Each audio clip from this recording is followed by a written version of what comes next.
Good evening बच्चों। आप सभी का संस्कृत की क्लास में स्वागत है। आज हम संस्कृत की क्लास में विसर्ग संधि के बारे में पढ़ेंगे। ठीक है बेटा, आइए। विसर्ग संधि, विसर्गस्य उत्वम प्रत्वम। ठीक है, सबसे पहले हम विसर्ग का उत्व और रत्व कैसे करते हैं, अर्थात विसर्ग के स्थान पे उकार होना और रेफ होना। ठीक है, इसके बारे में जानेंगे। तो देखिए, उत्व संधि, उत्व संधि कैसे होती है।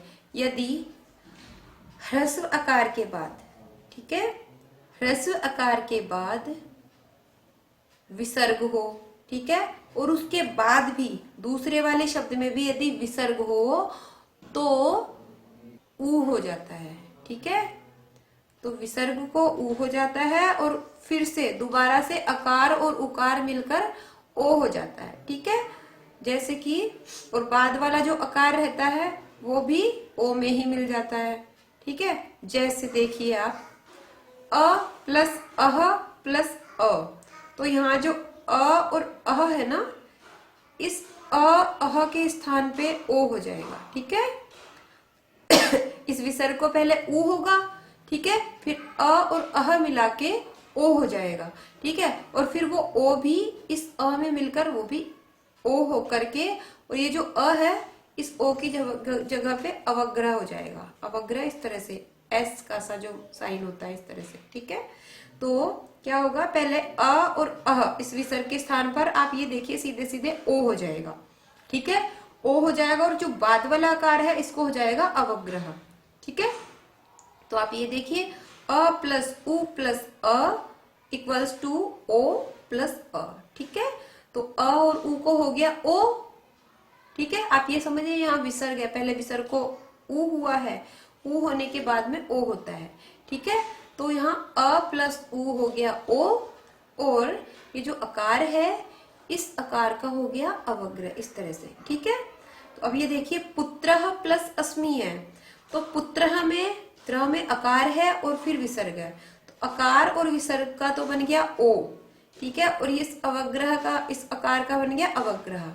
ठीक है, ये वाला अवग्रह, तो पुत्रोस्मि बन गया, पुत्र प्लस उ प्लस अस्मि। ठीक है, पहले अकार और पहले इस विसर्ग को उ हुआ, और फिर पुत्र में त्र में जो अकार है, अकार और उकार को मिलाकर के ओ हो गया, फिर ये इस अकार का, बाद वाले अकार का अवग्रह बन गया। ये देखिए, ये अवग्रह। ठीक है, तो बन गया पुत्रो प्लस अस्मि इक्वल्स टू पुत्रोस्मि। इसी तरह से देखिए, बालोस्ति, बालः प्लस अस्ति, इस विसर्ग का ओ हो गया, बालो अस्ति में अवग्रह बन गया इसका, तो बालोस्ति बन गया।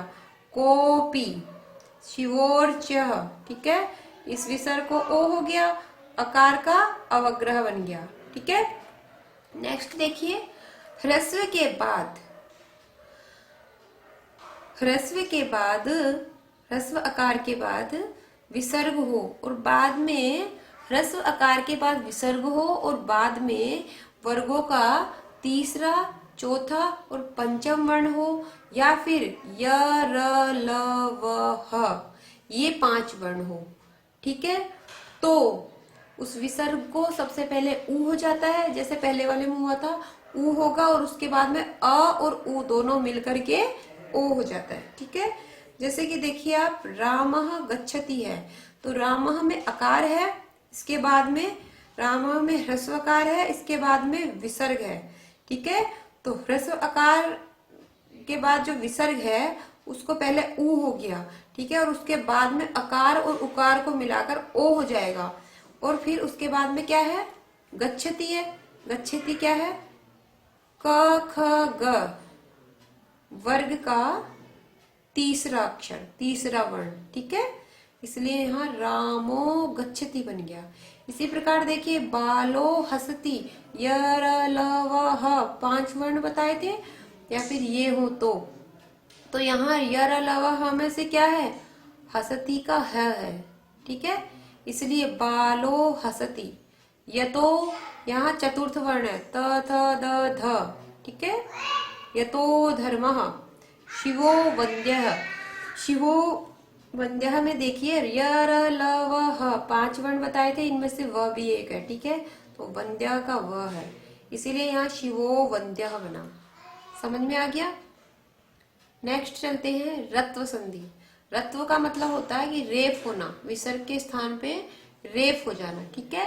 तो देखिए अकार या आकार को छोड़कर, अतिरिक्त में छोड़ देना, ठीक है। इसके अलावा तो अकार या आकार को छोड़कर किसी अन्य स्वरों के बाद, कोई भी अन्य स्वर आ सकता है, ई उ ए आदि कोई भी स्वर आ सकता है, इसके बाद विसर्ग हो और उसके बाद कोई भी स्वर हो या फिर वर्ग का कोई भी स्वर हो या फिर वर्ग का तीसरा चौथा पांचवा वर्ण हो या य र ल व ह इन पांचों वर्णों में से कोई भी वर्ण हो तो विसर्ग के स्थान पर र हो जाता है।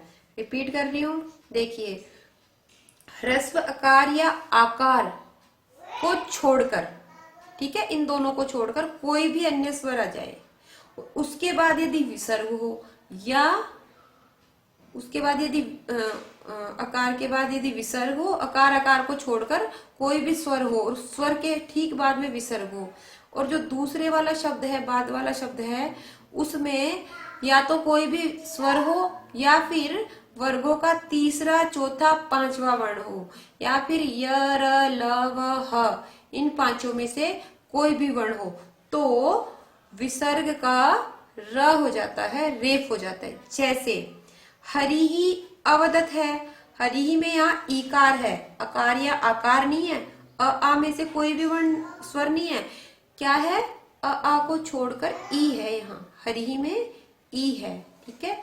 ई के बाद ठीक विसर्ग है और उसके बाद स्वर है, तो कोई भी स्वर आ जाए उसके बाद क्या था, इसकी डेफिनेशन है कि उसके बाद में यदि कोई भी स्वर हो बाद वाले शब्द में या फिर वर्ग का तीसरा चौथा पांचवा वर्ण हो या यर अलावा ह में से कोई भी वर्ण हो तो विसर्ग को रेफ हो जाता है। तो यहाँ पे हरि में हरि तो है ही, इस र को, इस विसर्ग को र बन गया तो हरि र, और ये अकार इसमें मिल गया तो क्या बन गया, अकार इसमें मिल गया, हरि र वदत बन गया। इसी तरह से पितुहु में उकार है, उसके बाद विसर्ग है, ठीक है, और बाद वाले में इकार है, इकार, तो इस विसर्ग को रेफ हो गया, ठीक है। तो पितुर बन गया, पितुर में इच्छा मिला दिया, ई मिला दिया, र में ई तो पितुरी पितुरिच्छा, ठीक है। इसी तरह से वधुरेशा गुरोर भाषणम हरेर द्रव्यम परैर्न, ये सभी शब्द बनेंगे, ठीक है। नेक्स्ट देखिए विसर्गस्य लोप, अर्थात विसर्ग का लोप होना, उसको गायब करना, वहां से हटा देना, ठीक है। सह और एषः इन दोनों सर्वनामों के विसर्ग के बाद, सह और एषः इन दोनों सर्वनामों के विसर्ग के बाद अकार को छोड़कर, ठीक है, ह्रस्व आकार को छोड़कर कोई भी स्वर या व्यंजन हो, उसमें दीर्घ आकार भी आ सकता है, उसे नहीं छोड़ना दीर्घ आकार को, ठीक है। तो ह्रस्व आकार को छोड़कर कोई भी स्वर व्यंजन हो तो विसर्ग को हम हटा देते हैं। जैसे कि सह आगच्छत, वह आया, ठीक है। तो यहाँ सह में से सह है, यहाँ तो ह्रस्व आकार, ये स्वर नाम हो गया, उसके बाद क्या ह्रस्व आकार नहीं है ना, आकार है, तो सह प्लस आगच्छत, तो इस विसर्ग का हम लोप कर देंगे क्योंकि बाद में आकार है, या तो आकार हो, ठीक है, आकार नहीं होना चाहिए बस, है ना, ह्रस्वकार नहीं होना चाहिए, बाकी कोई भी वर्ण हो, कोई भी व्यंजन स्वर कुछ भी हो तो चलेगा, लेकिन किसके साथ, सह और एष सर्वनाम के साथ, ठीक है, इन शब्दों के साथ। तो यहाँ सह है, इधर बाद में आ है, तो स आगच्छत विसर्ग हटा दिया हमने। इसी तरह से सह पठति, सह हसति, सह वदति, ठीक है, सह लिखति, सह चलति, सह वदति, कुछ भी आ जाएगा, ठीक है। तो इसका मतलब विसर्ग हट जाएगा। नेक्स्ट है ख, अ के बाद विसर्ग हो, ठीक है, अर्थात अह हो और बाद में अ को छोड़कर कोई भी स्वर हो, स्वर वर्ण हो तो विसर्ग का लोप हो जाता। ऊपर तो था कि स्वर और व्यंजन कोई भी हो तब विसर्ग का लोप होगा, यहाँ केवल स्वर के बारे में बताया है। तो देखिए रामः शब्द है, ऊपर यहाँ क्या सर्वनाम शब्द थे, यहाँ संज्ञा शब्द है रामः, ठीक है, रामः आगतः, रामः में मकार में अकार है, उसके बाद विसर्ग है, ठीक, और बाद में क्या है, ह्रस्व आकार को छोड़कर कोई भी स्वर हो सकता है, तो यहाँ आकार है, अकार नहीं है, इसलिए यहाँ विसर्ग का लोप हो गया। तो यहाँ आ जाएगा राम आगतः, शिव एव, अत एव, सुत आगच्छति, पर्वत इव। ठीक है, आगे है इसका पार्ट ग, विसर्गस्य लोपः का। आ के बाद विसर्ग हो, ठीक है, दीर्घ आकार के बाद विसर्ग हो। संज्ञा शब्द ही है यहाँ भी, दीर्घ आकार के बाद विसर्ग हो और बाद में कोई भी स्वर हो, यहाँ बाद में कोई भी स्वर हो या वर्गों का तीसरा चौथा पंचम वर्ण हो या फिर यरा लवा, इन पांचों में से कोई भी वर्ण हो तो विसर्ग का लोप कर देते हैं। तो देखिए सिंहा है, सिंहा में आकार है, ठीक है, केवल आकार होना चाहिए पहले वाले, आकार और उसके बाद विसर्ग है। सिंहा है, ये समझिए आप अकारांत बहुवचन, पहला वर्ण अकारांत बहुवचन होना चाहिए, ठीक है। तो सिंहा है, आकार के बाद में विसर्ग है और इसके बाद में कोई भी स्वर हो, तो ए है, ए स्वर हो गया तो सिंहा एते, यहाँ विसर्ग हटा दिया हमने, सिंहा एते रह गया। इसी तरह से यहाँ इच्छन्ति है, बाला इच्छन्ति, गजा गच्छन्ति तो तीसरा वर्ण है, क ख ग तीसरा वर्ण है इसलिए गजा गच्छन्ति, प फ ब भ चतुर्थ वर्ण है तो सॉरी त थ द ध न पंचम वर्ण है तो भक्ताः नमन्ति, ठीक है। जनाः आगच्छन्ति, बालिकाः इमा, बालिका इमाः बन गया। पंडिता यर लव, इन पांचों में से एक होना चाहिए तो ये ह है यहाँ पे, इसलिए पंडिता हसंती बन गया, ठीक है। नेक्स्ट देखिए विसर्ग के स्थान पे दंती सकार, तालव्य सकार और मूर्धन्य सकार कैसे करेंगे, ठीक है। तो सत्व संधि, दंती सकार को कहते हैं सत्व संधि। विसर्ग के बाद त थ स, इन तीनों में से त थ स, देखिए ये जो सकार है ये दंत सकार है, दांत से बोला जाता है स स, इसलिए इसके साथ ये वर्ण भी त थ स यही लिए जो कि दांत से बोले जाते त थ स, ठीक है। इनमें से कोई भी वर्ण हो तो विसर्ग के स्थान पर सकार हो जाता है। अब ये देखिए दुर्गह, दुर्गह, ठीक है, विसर्ग है और उसके बाद वाला कौन सा है, विसर्ग के बाद होना चाहिए त थ स, तो बाद में क्या है त है, ठीक है, तो इस विसर्ग का सकार हो जाएगा दंती सकार, दुर्गस तरती, ठीक है, दुर्गस तरती। इसी तरह से देखिए कवि ही तू, कविस्तु, कृष्णः सर्पः, यहाँ सकार है ना तो कृष्ण सर्पः, सज्जनः सेवकः, सज्जनः सेवकः, नम्रः तर्वः, नम्रास्तर्वः, ठीक है, बाद में तकार है। आगे देखिए कहीं कहीं क के रहने पर भी स हो जाता है, ठीक है, जैसे नमस्कारः, नमःकारः, नमस्करोति, नमस्करोति, ठीक है।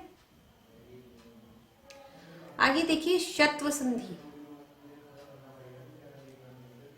शत्व संधि